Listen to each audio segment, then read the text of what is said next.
Nous allons voir dans cette vidéo comment calculer le moment d'une force.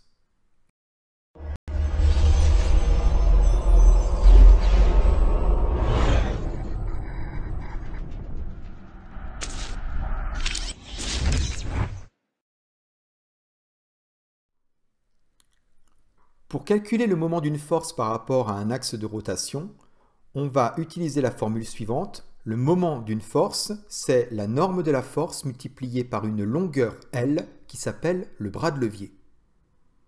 La difficulté est en fait, pour chaque configuration, de trouver ce que représente cette longueur L. L est une longueur, donc elle s'exprime en mètres. F est la norme de la force, elle s'exprime en newton. Très logiquement, le moment de la force s'exprime donc en newton multiplié par mètre, soit newton-mètre. Pour trouver L, il faut procéder de la façon suivante. Dans un premier temps, on va repérer l'axe de rotation. Dans notre cas, il se trouve ici, au niveau de l'écrou. Ensuite, on va tracer une droite qui passe par le vecteur force. On a donc la ligne de force. Sur cette droite, on pose une équerre que l'on va faire glisser pour rejoindre l'axe de rotation. On va trouver ainsi la distance perpendiculaire entre la droite et l'axe de rotation. Et c'est ça, L, le bras de levier.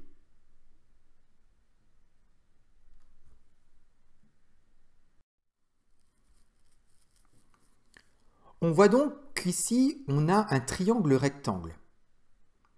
Et si on connaît la longueur de la clé, ici notée D, D représente l'hypoténuse de ce triangle.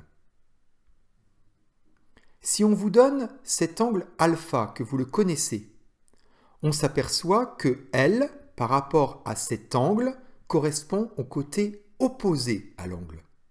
Or, la formule de trigonométrie qui fait intervenir le côté opposé, c'est le sinus. On a donc sinus alpha qui vaut L sur D.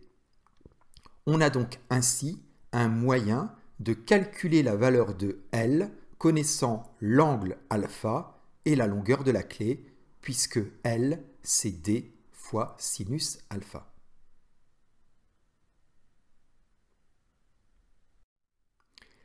Mais parfois, ce n'est pas cet angle-là qui est donné. On vous donne, par exemple, cet angle-ci.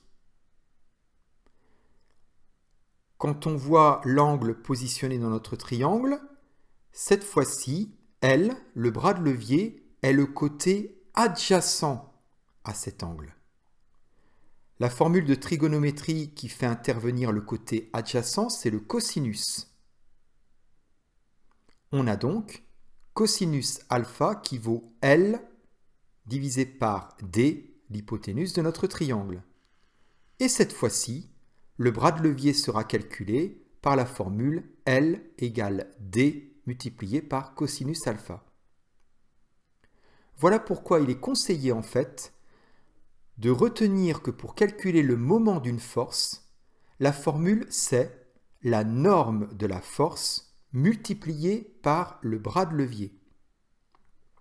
De retenir comment graphiquement on trouve ce bras de levier, on repère l'axe de rotation, on trace une droite qui passe par la force, on pose une équerre sur cette droite, on fait glisser l'équerre pour trouver la distance en perpendiculaire à la droite et l'axe de rotation. Et après, vous vous adaptez avec les formules de trigonométrie en fonction des angles que vous connaissez. Dernière précision, si la force change d'orientation, ça change tout.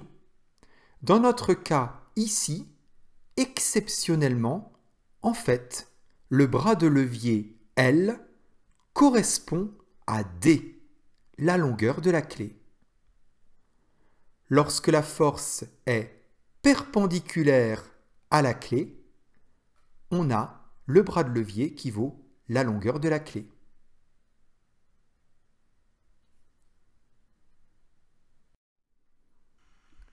Si cette vidéo vous a plu, lâchez un pouce bleu, n'hésitez pas à le dire en commentaire et abonnez-vous.